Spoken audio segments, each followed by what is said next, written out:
après-midi, suite à un débat qui a été fort long, on a eu une motion sur le 50e anniversaire, demain, du ministère de la Culture et de l'Office de la langue française. En tant que porte-parole en culture et en communication, je devais intervenir quelques minutes à ce sujet-là. Je l'ai fait, mais il restait, somme toute, personne. M'étant un peu préparé, trouvant un sujet intéressant, je me suis dit que j'allais amener cette note et vous la faire. Parce qu'après tout, demain est un moment très important. Et j'espère que vous verrez pourquoi avec cette modeste présentation. Les Québécois ne forment pas une nation parce que ce sont des leaders en aéronautique. Ils ne forment pas une nation parce que ce sont des leaders en transport ou en conception de jeux vidéo. C'est pas des leaders, c'est pas un peuple qui est devenu peuple parce que nous avons des ressources naturelles abondantes ou parce que nous avons des groupes écologiques vigilants et dynamiques. Les Québécois ne forment pas une nation parce qu'on a des institutions ouvertes, des institutions égalitaires, des institutions neutres et par conséquent laïques. Les Québécois ne forment pas une nation parce qu'on a connu la Révolution tranquille. Les Québécois forment une nation parce que la Révolution tranquille a mis en lumière, a donné des outils pour que soit reconnue une culture exceptionnelle. Le ministère de la Culture, c'est un outil qui a magnifié la créativité des Québécois. Ça a été le tremplin pour que notre diversité à nous puisse plonger dans la diversité du reste du monde. Les Québécois ont une identité forte, une identité dynamique, une identité frondeuse, très fière. C'est le bouillon d'une très noble culture que beaucoup de gens et que beaucoup d'autres États dans le monde nous envient. Elle est portée par une langue française qui accueille des ajouts souvent colorés et qui a des inflexions toujours chantantes. Dans un Québec-province, la culture est, pour ainsi dire, notre seul ambassadeur à l'étranger. C'est notre signature obstinée sur les quelques traités à la création desquels on a pu participer. Le traité de l'UNESCO sur la diversité des expressions culturelles est une idée qui est née au Québec. Bientôt, même quand on sera souverain, ce sera encore la culture qui sera notre plus belle signature et notre principal ambassadeur à l'étranger. Mais notre culture n'a pas 50 ans. C'est le ministère qui a 50 ans. C'est le geste historique qui a 50 ans. Historique au sens le plus noble. Le geste de nous être dotés d'un outil collectif qui a fait sortir un géant culturel de l'ombre. Très longtemps coupé du monde, la culture québécoise aujourd'hui ne se venge que mieux en envahissant le reste du monde avec des rires, des sourires, des pas, des rythmes, de la musique, du cirque. Et ce faisant, on met de l'avant un amalgame culturel qui s'exprime en français, qui accueille en français et qui intègre harmonieusement en français. J'avais donc choisi de ne pas finir cette présentation-là en allant dans le nombre du peuple ou dans la grandeur du peuple. Ce que j'ai dit, c'est que notre peuple est capable de grandes choses. Notre peuple est capable, et ça on le montrera bientôt, de tout faire et de tout assumer à sa façon. Alors, en remerciant M. Lapalme et M. Frégault pour la création du ministère de la Culture et de l'Office de la langue française, j'ai dit à M. le Président, qui venait de se faire brasser d'ailleurs, je lui ai dit que parce que notre culture, elle est si belle, notre peuple, je le définirai d'abord comme un beau peuple. C'est ce que j'avais dit.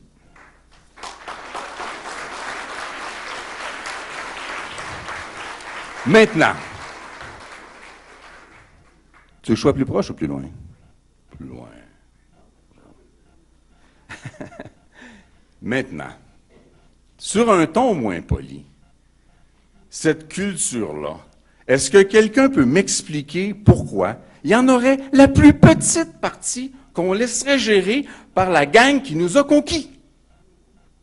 Quelle est la logique de prendre ce que nous sommes et de le confier à quelqu'un qui ne l'est pas? C'est totalement insensé. Même si c'est la totalité de la souveraineté qu'il nous faut maintenant, hier. Cette partie-là, il faut s'y attaquer sans compromis. Et on peut s'y attaquer d'autant plus fort que plus de 75% de la population du Québec veut, croit, demande que le Québec contrôle la totalité des budgets et des pouvoirs en matière de culture et de communication. Et lorsque je lis ça, je comprends une chose. Un peuple qui veut contrôler tout de sa culture, de ses communications et de sa langue, est un peuple qui, peut-être sans l'avoir complètement réalisé, a déjà choisi d'être souverain. Mais il y a de l'opposition. C'est amusant d'ailleurs de parler des libéraux en commençant à utiliser le terme opposition. Pourquoi pas deuxième opposition?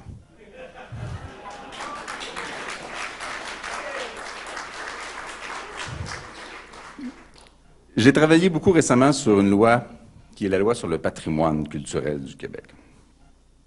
C'est très intéressant parce que, alors qu'on n'a pas beaucoup d'aide de nos amis anglophones pour soutenir la culture française, je réalisais que dans ma circonscription, il y a des éléments culturels qui sont issus, parce que Drummondville a été fondé par des Anglais, le but était de créer une mégapole industrielle anglaise. Ça a marché, sauf pour l'anglais. Et les éléments culturels qui ont été laissés par les Anglais sont entretenus, maintenus, préservés et mis de l'avant par les francophones de Drummondville. La réciproque ne vient pas. Mais, n'empêche, c'est une preuve d'ouverture et de respect du patrimoine. Dans ce contexte-là, je me suis dit que pour faire plaisir à mes amis qui me l'ont beaucoup demandé, j'allais procéder à une résurrection et vous parler du vieux mononcle. Vous savez pas c'est qui le vieux mononcle? Eux autres le savent. Écoutez, on a tous un vieux mononcle. Et là, j'ai parlé de patrimoine. Pourquoi? Parce que je me suis rappelé qu'étant jeune, je tombais parfois sur le bulletin des agriculteurs. Puis dans le bulletin des agriculteurs, il y avait une bande dessinée qui s'appelait Onésime. Et là, j'ai dit, le vieux mononcle, à soir, il va s'appeler Onésime. Voilà, on est dans le patrimoine. Le vieux mononcle a une grande terre. Il a une terre énorme, immense, à perte de vue. Mais lui, comme tel, il est assez humble et on le soupçonne d'être pauvre. Je dirais même, pour appuyer mon ami Jean Martin, malgré ses propos, qu'on lui dit qu'il est pauvre, qu'on le convainc qu'il est pauvre. Mais le vieux mononcle, avec son troc rouillé, puis sa salopette percée, puis qui fume des cigarettes drum, puis qui mange des bines le matin, il est très riche. Il est très riche parce que sa terre, elle regorge de richesse. Et le Québec, c'est un peu ça. Le Québec, c'est une nation qui n'assume pas pleinement ce qu'elle est, qui se replie encore un peu, qui a des réflexes de culpabilité par moments qui ne devraient plus exister et qui ne réalise pas, qui réalise un peu, qui commence à le réaliser un peu maintenant, mais pas de la bonne façon et certainement pas avec les bons pilotes, mais qui ne réalisait pas jusqu'à quel point le territoire du Québec est riche, très riche. On est capable de tout. Et lorsqu'on demandait au vieux mononcle, oui, mais qu'est-ce que vous faites avec ça? Vous ne le vendez pas? Vous achetez pas un condo en Floride? Qu'est-ce que vous faites avec ça? Le vieux mononcle disait, non, je le garde, c'est pour payer l'instruction de mes enfants. Et là, il a fallu que je modifie ma version de l'histoire du vieux mononcle. Parce que dans la version originale, on disait au vieux mononcle, mais non, prends ton argent, profites-en, tu l'as gagné, il est à toi. Parce que l'instruction des enfants au Québec, l'État la paie. On s'est donné ça comme service public. Malheureusement, Vieux mononcle n'a pas été fou, il n'a pas vendu sa terre, parce que selon les décisions que notre gouvernement vient de prendre, c'est fini. La scolarité avancée a relativement peu de frais. Alors que ce dont le Québec a besoin, c'est un maximum de jeunes avec un maximum de diplômes pour avoir un maximum de revenus et contribuer au maximum aux revenus de l'État sans augmenter les impôts, le gouvernement inverse tous les paradigmes de l'économie et dit « Non, non, non, si ça coûte 2,5 fois plus cher, il va y avoir plus de monde qui vont en acheter. » L'économie d'abord. Et le vieux mononcle avait aussi eu l'impression qu'on lui avait insufflé, et je vais être rapide parce que je sais qu'il ne reste pas grand temps, que pour que l'éducation de ses petits-enfants soit bonne, il fallait qu'elle soit en anglais. Dans le discours inaugural, le premier ministre nous a gâtés, il nous a dit « 6e année, deuxième moitié de la 6e année, ça va se passer en anglais, immersion, c'est essentiel. » Et vous savez, sur le fond, l'immersion est une technique pédagogique fort intéressante, c'est dynamisant, c'est enrichissant pour le jeune. J'en ai pas contre l'idée nécessairement, j'en ai contre le message. Le message que le premier ministre a dit, c'est si vous n'allez pas étudier l'anglais en immersion, vous ne comprendrez pas l'anglais, vous n'apprendrez pas l'anglais. C'est complètement faux et c'est complètement sans dessein. Il dit, l'anglais a toujours été mal enseigné au Québec, puisque maintenant il faut tout changer. Il dit, les professeurs d'anglais au Québec ne sont pas compétents. Il dit, vous devez tous être capables de parler anglais parce que si vous croisez un immigrant qui vous parle en anglais, vous devez lui répondre en anglais. Il dit aux immigrants qui pensent qu'on est un pays de fous, ils arrivent ici, on leur dit, vous devez vous franciser, ils prennent le journal, puis c'est marqué, tous les Québécois doivent apprendre à parler anglais. C'est une aberration. Le chauffeur d'autobus à Québec n'a pas besoin de parler anglais dans son travail. Pourquoi? Parce que ses clients parlent français. Puis si ses clients ne parlent pas français, c'est pas le chauffeur le problème, c'est le client. Le mécanicien n'a pas besoin de parler anglais dans son travail. Pourquoi? Parce que son client va lui parler en français. Puis si son client ne lui parle pas en français, c'est pas le mécanicien le problème, c'est le client. Quand on est rendu à dire au Québec qu'il est essentiel de maîtriser la langue seconde, c'est dire aux Québécois, au fond, votre langue c'est le fun, c'est sympathique, c'est folklorique un peu, mais la vraie affaire c'est l'anglais. Et on nourrit ça d'un ensemble de mythes. Un celui-ci, c'est que le reste de la planète parle anglais. Ça n'a aucun sens. Bien sûr, les gens en commerce international, en haute technologie, les chauffeurs de taxi, les gens qui travaillent dans les hôtels, les gens qui travaillent en transport aérien, ces gens-là parlent anglais, c'est la langue de convergence internationale. Mais sortez d'un ruelle un peu à Paris ou en Italie ou au Maroc ou n'importe où, les gens ne parlent pas anglais. Les gens en ont pas besoin au quotidien. Je ne dis pas qu'il ne faut pas apprendre l'anglais. Je dis que le message que le gouvernement nous donne quant à l'anglais, c'est qu'il faut se marcher sur le corps. C'est qu'il faut renoncer à d'abord affirmer ce qu'on est. Je n'irai pas dans la version élaborée, je n'ai pas le temps, mais je dirais qu'apprendre l'anglais, que j'ai moi appris à l'école publique à Drummondville, où les extraterrestres étaient plus fréquents que les Anglais.